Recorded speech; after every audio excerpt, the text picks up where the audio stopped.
Olá, dando seguimento às nossas aulas, hoje temos a aula 3 e nessa primeira parte falaremos das políticas públicas enquanto campo da produção de conhecimento. De forma de complemento, as aulas seguintes, que via de regra trazem na política pública sempre um campo de questionamento, de inovação, de fiscalização, de controle de transparência, não só na sua aplicação, enquanto uma área, digamos, técnica e política, mas também, obviamente, como espaço de produção de conhecimento. Então, mais uma vez, professor Gonzaga Júnior, espero que vocês estejam atentos e atentas para essa nossa aula. Bom, como objetivos, primeiro é o objetivo de analisar as políticas públicas como campo de produção de conhecimento. Segundo objetivo, estudar modelos de análise em políticas públicas. E terceiro, apresentar os modelos de análise de políticas públicas mais utilizados, né? Então, essa aula é muito mais uma aula de apresentação desses modelos, de ter, obviamente, as políticas públicas enquanto um campo de produção de conhecimento, mas também saber que no campo da análise dessas políticas, a gente vai também verificar aqui alguns modelos, tá? De forma muito introdutória, porque nas aulas seguintes isso vai ter continuidade. Bom, então políticas públicas, mais uma vez, sempre importante lembrar que elas se dão sempre no campo político, tá? Então a gente pode considerar o seguinte, processos de negociação e barganha que ocorrem dentro do sistema político. Negociação, porque obviamente nós estamos dentro de um espaço de disputa, né? Então, negociação porque existe várias variáveis que estão compondo esse jogo dessas disputas políticas. Então, você tem questão, a primeira delas, a gente pode falar de um lado, a vontade política do gestor, da gestora pública. Do outro lado, já falamos, o potencial de força e de mobilização social de determinados segmentos da sociedade para disputar os rumos de determinada política, de modo a forçar o governo, quando ele não tem, digamos, uma intenção, né, ou não está ali nas hostes das suas ideologias políticas, a implementação, continuidade ou ampliação de determinadas políticas públicas. Então, essas são as duas principais variáveis. Vencidas essas, ou passando, ou entre essas, é sempre um processo de negociação. Porque, por mais que, por exemplo, um gestor ele queira ou esteja ali dentro do seu leque de possibilidades, ou dentro do seu plano de governo, do seu programa de governo, determinada política pública ela esteja prevista, então outras variáveis vão dizer se é possível aplicá-la ou não. Por exemplo, o orçamento, a gente vai falar disso também mais tarde. Então, a questão do orçamento, estar previsto em orçamento e ter financeiro para executar, né, vai depender também do grau de mobilização social que o determinado segmento vai ter ou no processo de negociação da política, aquilo que é possível abrir mão e aquilo que é necessário avançar para poder fazer com que determinada política pública ela seja execuível, ela seja executada e ela tenha a capacidade de mostrar resultados para a sociedade. Então, processo de negociação e barganha. Barganha, mais uma vez, não nesse processo negativo, mas nesse processo, digamos, de ceder em algo para poder conquistar outros, que ocorrem dentro, que é próprio do sistema político. Mas é só no Brasil que funciona desse jeito? Não. Qualquer sistema político, claro que eu estou falando aqui, sistema político mais moderno, né? Sistema político que esteja dentro das hostes da democracia, sistema político que esteja vinculado a uma perspectiva liberal no sentido dos direitos, democrática, justa, solidária, Claro que isso é só nesses sistemas que partem desses princípios que é possível haver, dentro desse sistema político, uma relação de negociação e barganha. E com quem e onde podem ser essas negociações e esse tipo de barganha? Bom, pode ser entre partidos, pode ser entre o poder executivo e o poder legislativo, entre a sociedade civil organizada, e aí eu queria destacar, né, sociedade civil organizada, aquela parcela da sociedade civil que se organiza em prol de algo, para reivindicar algo, para buscar algo, tá? E aí a relação também de burocracia e decisões do governo. Porque nem sempre, e aí eu queria pontuar cada um desses, pensando entre partidos, repito, todos os partidos são iguais? Não, não são iguais. Os partidos têm propostas, embora, deixa eu fazer um recorte aqui, embora no Brasil, muitas vezes, o nome do partido, o estatuto do partido, né, ele não está necessariamente vinculado às práticas objetivas que os partidos cumprem pelos seus gestores ou pelos seus legisladores, tá? Então, há essas ambiguidades, há essas contradições que, numa aula sobre partidos políticos no Brasil, vocês vão compreender como essas mudanças se dão. Mas, mesmo assim, há partidos com visões ideológicas distintas e, portanto, não são iguais. No entanto, no jogo político, mais uma vez repito, do ponto de vista positivo do termo, o jogo político no sentido do coletivo, do pensar e agir coletivamente, os partidos podem ceder em determinadas votações, né, na Câmara dos Deputados, por exemplo. Um bloco partidário pode ceder em detrimento de uma pauta para poder negociar, né, digamos, uma relação menos desigual em outra pauta.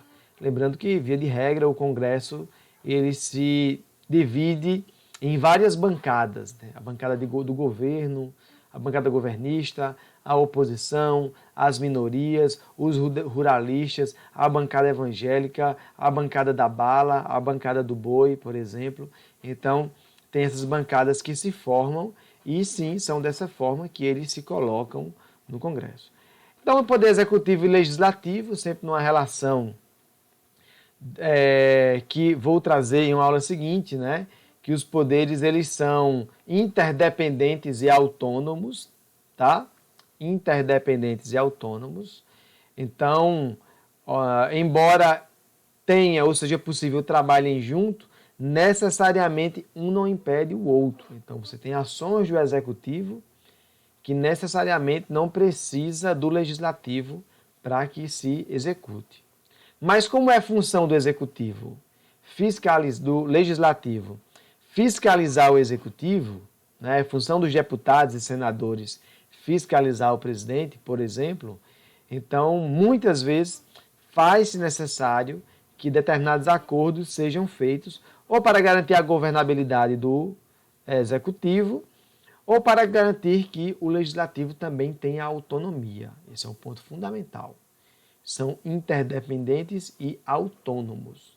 Então, nenhum pode depender do outro. Então, muitas vezes, essas negociações se dão.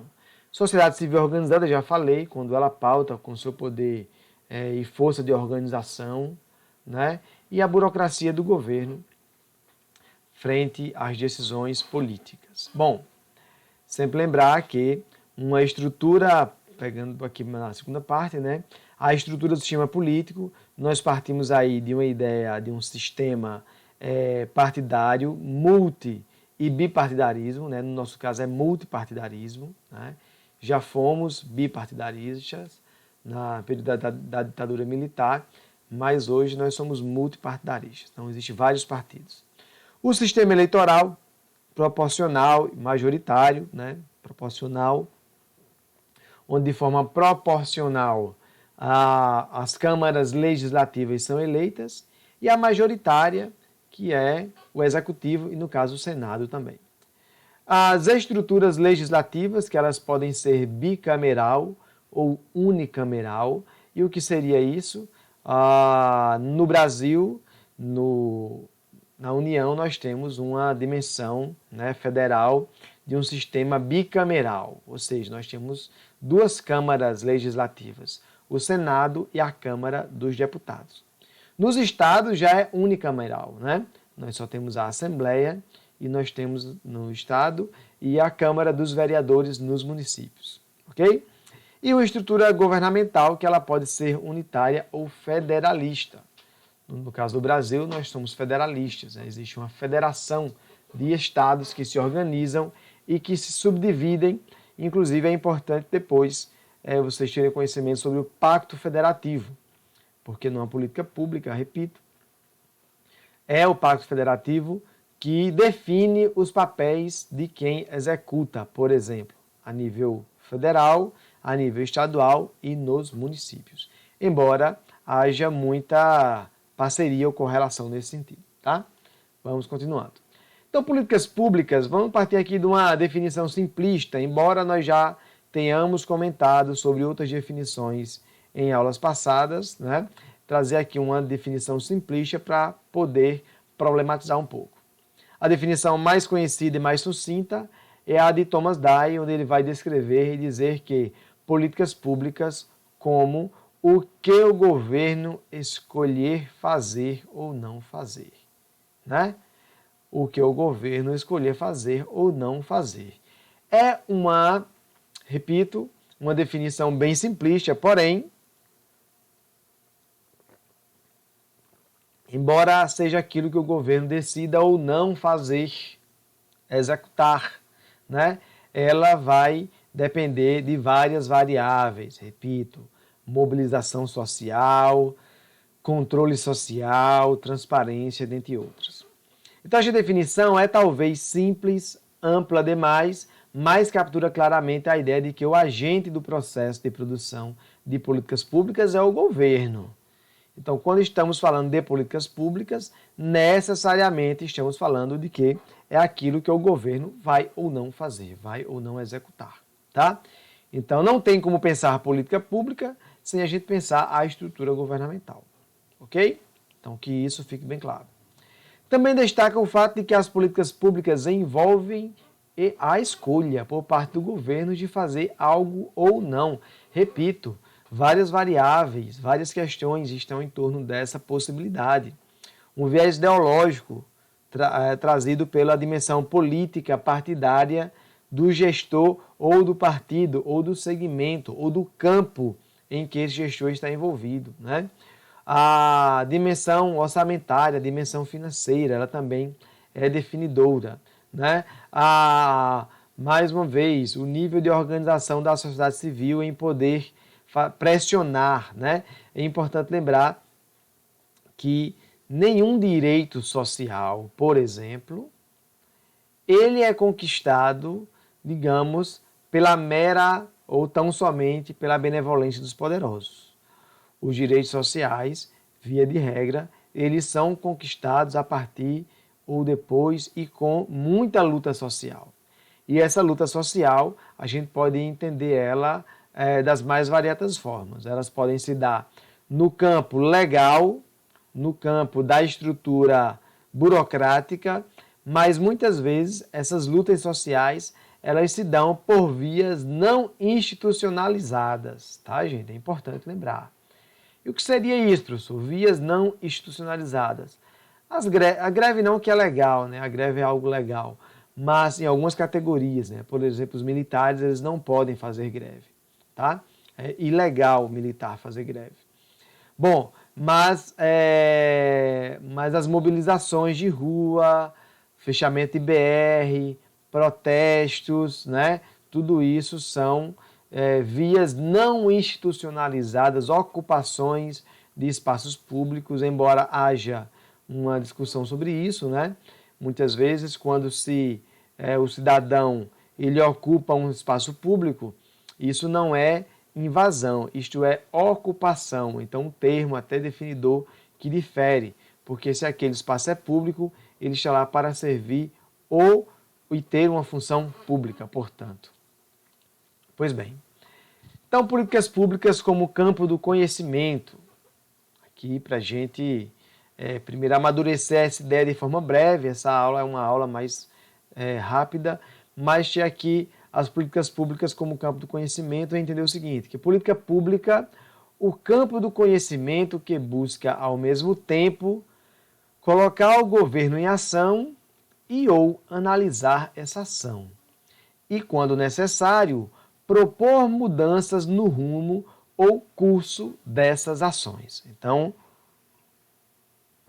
vai ter a ver com a nossa segunda parte da aula, que vai tratar exatamente das análises em políticas públicas. Né? Então, o campo do conhecimento que busca ao mesmo tempo colocar em ação, tá? Colocar em ação e ou analisar essa ação, tá? Então, coloque em ação, analisa a ação e, quando necessário, propor mudanças no rumo ou curso dessas ações. Tá?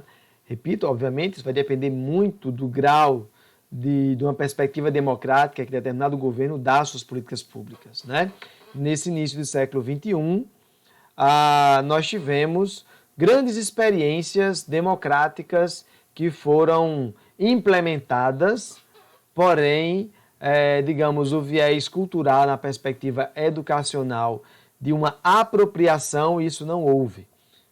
Né? Então, as mais variadas conferências, que a gente vai falar depois também nas aulas seguintes, mas as mais variadas conferências que houveram dos mais diversos segmentos públicos, né? Segmentos de políticas públicas, conferências de saúde, de educação, de assistência, de moradia, né? e reforma urbana, de juventude, de pesca, de agricultura, de assistência técnica. Então, todos esses temas foram temas que foi feito um amplo debate com a sociedade, obviamente por cada segmento desses, sobre uma possibilidade de avaliação dessas políticas públicas para a requalificação das mesmas. Tá?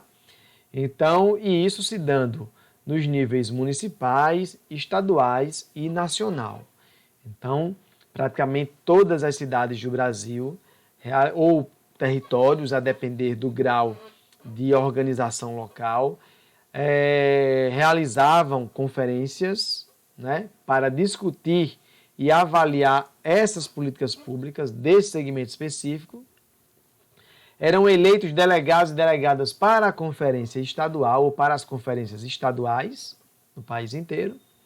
E depois a conferência nacional, que iria ali produzir um grande documento de orientação para a execução de determinadas políticas públicas. Aqui eu citei algumas, mas houveram outras. Então, só que esses momentos, para além da criação de uma política pública, que até durante muito tempo perdura no Brasil e boa parte do mundo, políticas públicas que são feitas, pensadas ali por um pequeno grupo de notáveis, e notáveis aqui muitas vezes usando a ironia, tá? Mas não que não sejam pessoas com competência, com qualificação, mas que nem sempre essas pessoas elas conseguem dar conta da diversidade, no caso do nosso país, a diversidade de territórios e de realidades que existem no Brasil inteiro. Por isso que a necessidade de dar um viés muito mais participativo e democrático à construção dessas políticas públicas. Tá? Então, sim, você tinha a participação de universidades, de centros de pesquisa, de unidades de assistência técnica, de profissionais renomados, mas também de usuários. Usuários que no dia a dia necessitam desses serviços, necessitam ali dessas políticas públicas. Então você tem agentes do governo, representados nos seus 3 diferentes unidades federativas, né? União, estados e municípios, mas você tinha usuários também, tá? E pesquisadores, repito. Então, esses espaços, esses momentos, eram momentos muito propícios para a avaliação dessas políticas públicas. e se produzia muito conhecimento nessa troca de saberes, no que Boaventura de Souza Santos, sociólogo português, ele chama dessa ecologia de saberes, tá? O momento dessa troca de experiências. Bom, para finalizando, a gente não fala apenas de campo, mas campos, né? Esses campos de políticas públicas no cruzamento de diferentes disciplinas, teorias e modelos analíticos, onde cada um desses terão, obviamente, as suas vantagens, mas também os desafios, seja na construção das políticas, seja na avaliação e na proposição de reformulações, mas também na produção desse conhecimento e, no momento posterior, nos modelos de análise, né? Então, análises que não fiquem apenas dentro da redoma acadêmica, muitas vezes, mas modelos analíticos que ultrapassem e possam fazer tanto trabalho mais de base, repito, que construído inclusive com usuários, utilizando o saber popular, o saber empírico, mas também, digamos, para dar um viés mais participativo para a construção desse. No entanto, os desafios para isso, ele incorre em tempo, por exemplo. O tempo que se tem para se dar ou se mostrar ou para se buscar resultados. Nem sempre a execução, a avaliação, implementação e a avaliação e análise desses modelos, eles conseguem contar com o tempo necessário que possa dimensionar todas as variáveis, né? E a dimensão universalista da problemática dessas políticas públicas, da complexidade que muitas vezes, a depender de qual seja, está presente. Pois bem, então, nesse momento a gente parte aqui para a nossa aula 2, ou para a nossa parte 2, perdão, da nossa aula 3, né? Bom, então primeiro eu já mostrei de outra forma, mas aqui de uma forma mais, digamos, esquematizada, pensando nos modelos de análise de políticas públicas, vamos focar aqui no modelo do ciclo, né? Ou modelo ciclo de políticas, que já foi falado na aula passada, mas agora dentro de uma forma mais uniforme ou mais esquematizada.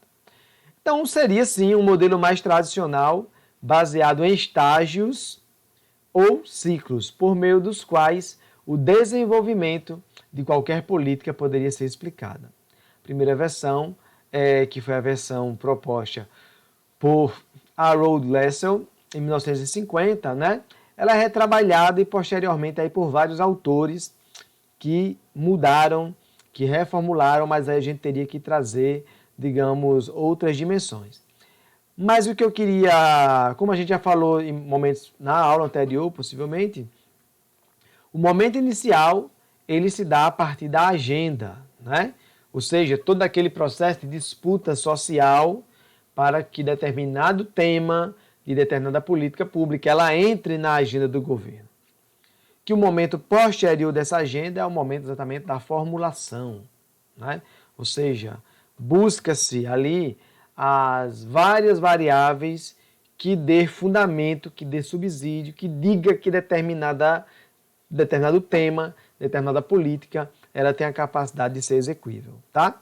Para o momento seguinte, que é o momento da decisão. Então, é um momento onde o gestor, a gestora pública, toma a decisão de executar, de implementar, de adotar aquela agenda, aquela política pública, para que, com todo o subsídio que deu sustentação no estágio da formulação, se tome a decisão com mais tranquilidade, tá?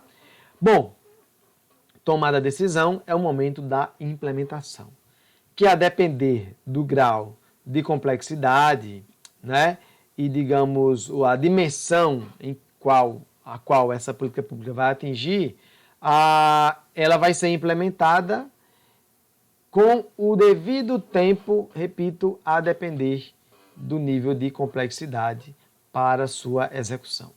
Então, há políticas públicas que elas estão mais localizadas em pequenos grupos, né? Centros urbanos, muitas vezes, com um grau de estruturação mais formatado. Talvez essas viriam de forma mais rápida.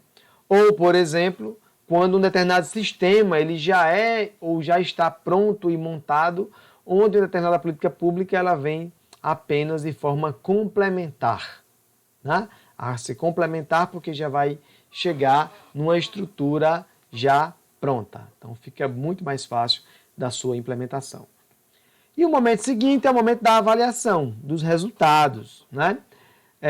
Bem, já adianto que necessariamente essa ordem, né, esse fluxo, ele não se dá exatamente de forma, digamos, tão objetiva, tão simples. Muitas vezes, a depender, aqui claro que eu falei numa dimensão ideal, mas ela pode ser recorrente, idas e vindas, né? Que embaralharia aí um pouco esse nosso fluxo, tá? Bom, pensando ainda nesse modelo de ciclo, né? As fases do ciclo de políticas públicas correspondem aos momentos principais da metodologia de solução de problemas, né? Então, pensando aqui, o momento da agenda, repito, de forma mais breve, a agenda seria o reconhecimento do problema, a formulação, as propostas de solução, processo decisório, a escolha de uma solução, a implementação, soluções são colocadas em ação e a avaliação, o monitoramento dos resultados.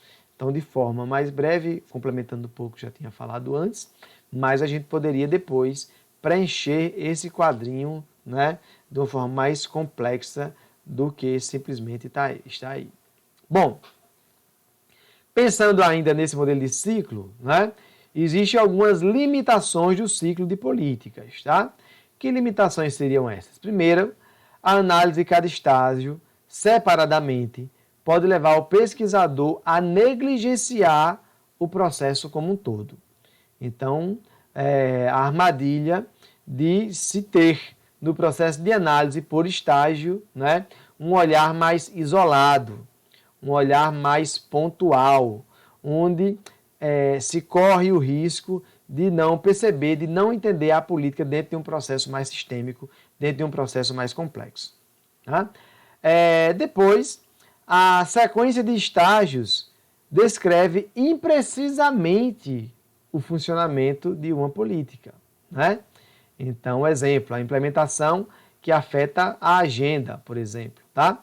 Então, muitas vezes, o processo de implementação, ele não é tão fácil. Repito, ele pode trazer algumas variáveis que não estavam previstas antes, quando determinada política pública entra na agenda.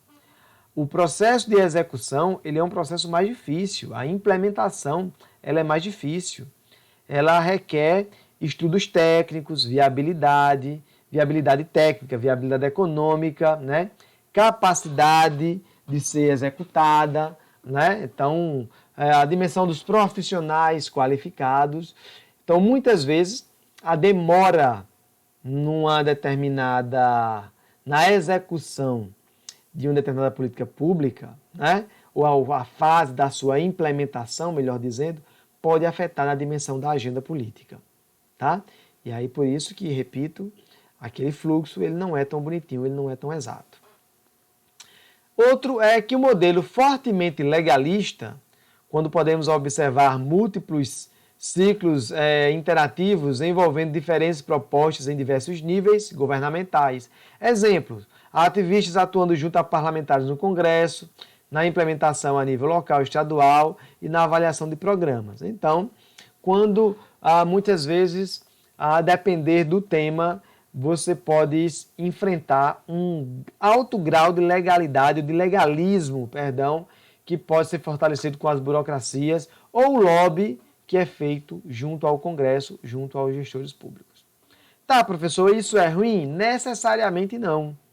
Depende, obviamente, do tipo de política que está se pretendendo. Quando a gente fala, por exemplo, da agenda ambiental, todo cuidado é pouco, né? Por que eu falo isso? Porque a agenda do século XXI é a agenda ambiental. E olha que nesse mundo da produção industrial, da lógica do consumismo, nós não estamos dando conta, aliás, de reconhecer os limites da natureza, por exemplo. Então, a demanda ainda pela questão ambiental, ela é uma agenda que precisa ser vista com muita cautela, né?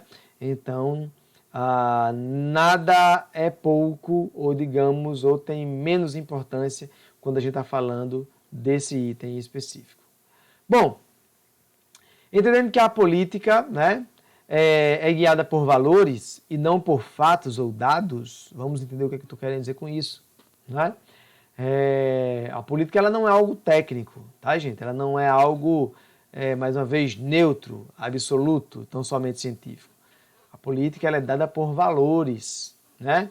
Por ideologias, por tomada de decisão que tem dimensões muito mais subjetivas do que necessariamente objetivas. Então, a natureza de um problema, a melhor solução para ele não são questões objetivas e técnicas, mas são construções sociais, mais uma vez insistindo nisso, hein? Baseadas em valores daqueles que interpretam o mundo social e político. Tá? Vamos trazer aqui um exemplo, mais uma vez, se a gente fosse pensar de políticas públicas para a mobilidade de pessoas com deficiência. Né?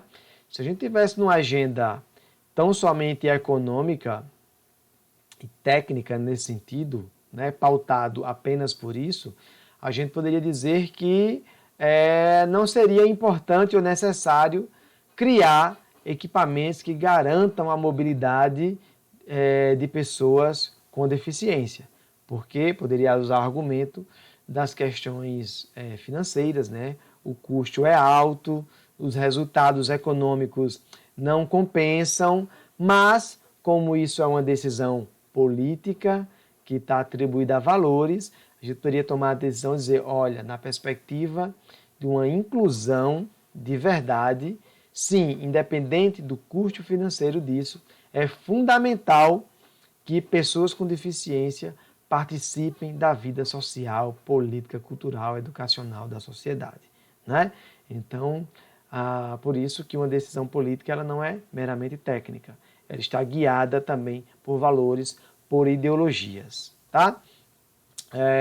O nosso patrono da educação, Paulo Freire, ele diz que todos nós somos guiados por uma dimensão ideológica. Resta saber se essa nossa dimensão ideológica ela é inclusiva ou excludente, tá?